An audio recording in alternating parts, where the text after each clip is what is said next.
Rev up your engine!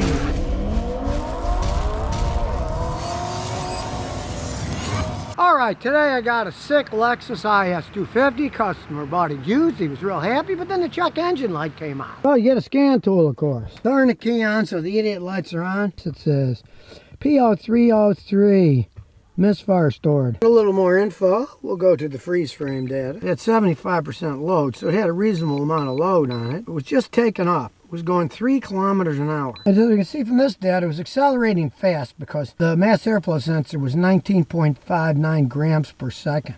At idle, it's like 3.5, so it was accelerating hard when it misfired. Like I bought it used, so there's no anything in the history of the vehicle. So we'll start with a simple thing. We'll go to the number 3 coil and check the coil and the spark plug. Now we go onto the hood, there's the engine. But which one is cylinder number 3? And there we go, number 3 is that side. I want you to know there's a bunch of crap in the way, so let's start taking the crap off. So here comes the wagon full of tools. We'll put on the gloves and get cracking. First we gotta take the intake off here. The air intake hose is in the way. Loosen that clamp. There's always other stuff stuck on it, of course. There we go. It's out of the way, good enough so we can access it. Now this is number 3, so we'll unplug the number 3 coil pack. This is in the way too, so we're gonna have to unplug the other one to get to the bolt. You gotta squeeze with all your might. In that case it didn't work, so get some pliers.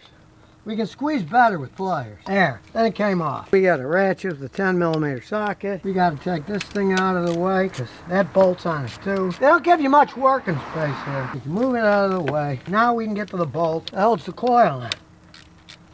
And out it comes. Now these coils have been in here a while. They often stick, so you got to wiggle them back and forth and pull up. Out it comes. And since we know nothing of the history of the car, we'll get a spark plug socket.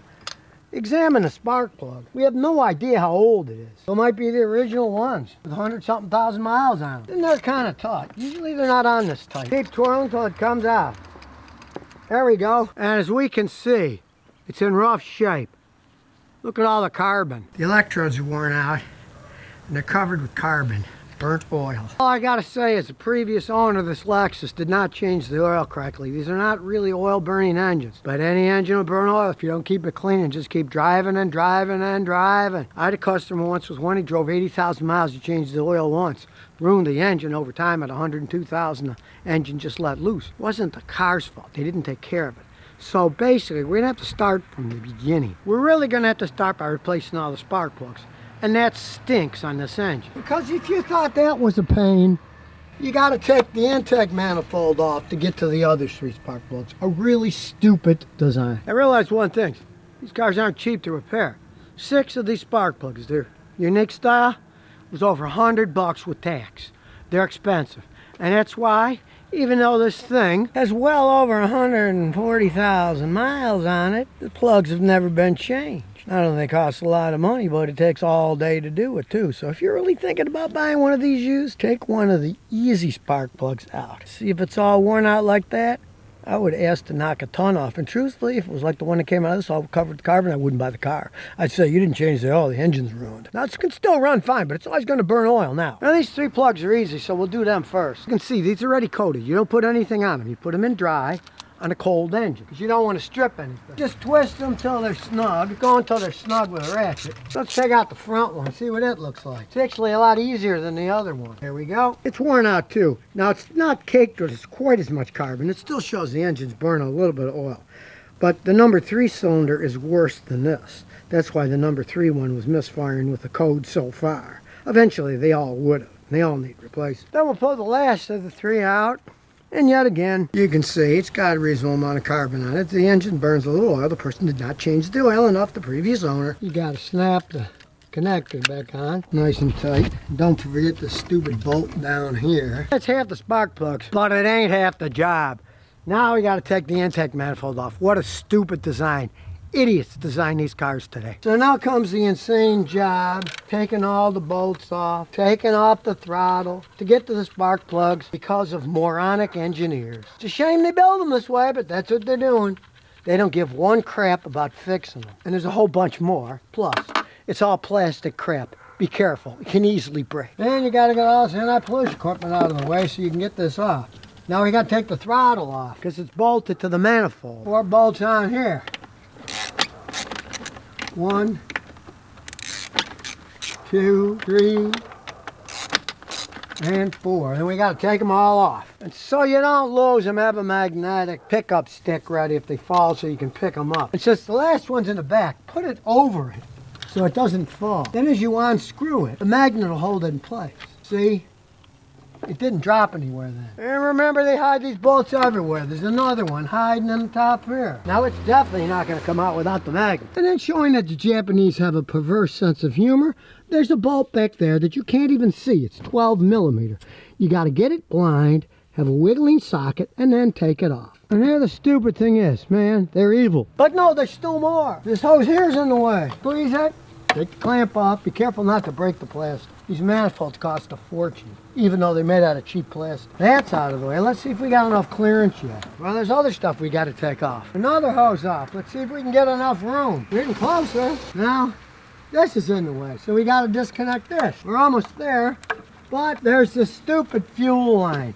I didn't want to take it off because I don't like taking fuel lines off. They might leak when you put them back on. But these buttheads have given me no choice. I got to take it off to get to the spark plug. So we got to take this off. I don't like messing with plastic stuff and fuel lines, but you have to. It's the way the idiots designed it.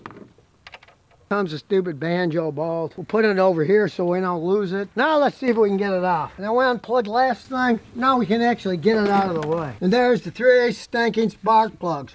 What a job. What a bad design. And now we can change these 3 stupid spark plugs. They've never been touched since the engine was built. And as you can see, yet again, they're worn and they're covered with carbon. Got to do all 3 on this side. It too has built up crud. Got quite a bit of weight on here.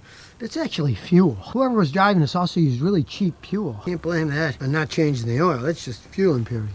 They surely didn't change the oil enough, but that's impure fuel. And here comes the last one. It too, as you can see, splattered with bad fuel. White stuff there. It's still got carbon, but they used bad fuel and they didn't change the oil enough. So we'll put the last Denso plug. Use the original ones. They're the only ones that are designed for it. There are cheaper ones. They don't work as well. There. Last one. Now, as you can tell, this is a long job. I had to take a break overnight. I had that Omicron. I'm almost done with it. It's been on for 5 days. Now I'm relatively healthy again. And you see I got my jacket on again because it's early in the morning. So I'm starting early to get this thing done because there's a cold front coming in soon. And it's going to be like 15 degrees. And it's a balmy 59 now. So now I'm going to put the intake plenum back on. I put new gaskets in. You got to use new gaskets. These things are not made to be reused.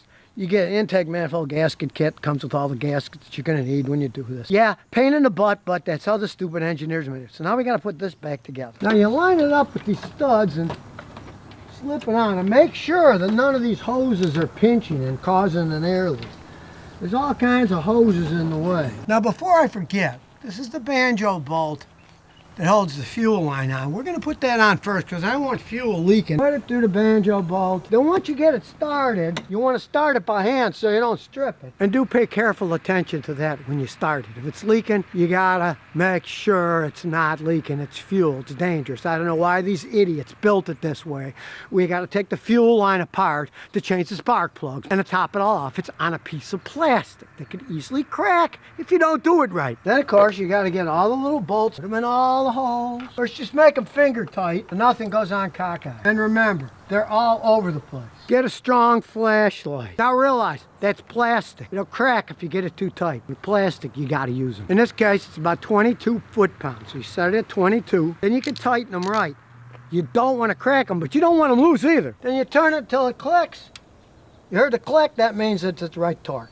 Once it clicks, it's done. And of course, don't forget the little hold down bolts that are on the side and the back. You gotta put all that crap back on too. And snap all the electrical connectors back on till they click. And of course, remember to bolt the throttle back on. Throttle assembly's got 4 big old 10mm bolts holding on. 2 on the top and 2 on the bottom. And then of course you gotta put the air plenum back on. It's always fun wiggling these things in. I think I'll start it this way. Start it down here, then wiggle the top on. Yeah, that works better. And once we got it on, we can tighten it up.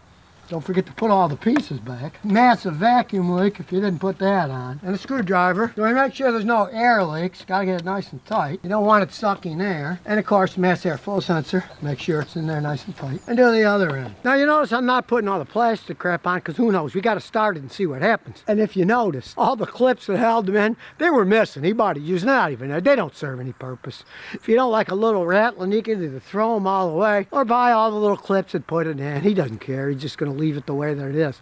But don't put it all back together to find out you forgot to put something back on. So start it first. And voila! Now it's running, but you can hear it clattering. Has been damaged by bad maintenance. When spark plugs are this worn, that shows you the engine has internal damage. The oil was not changed enough. Definitely damaged. It's way too noisy for a Lexus engine.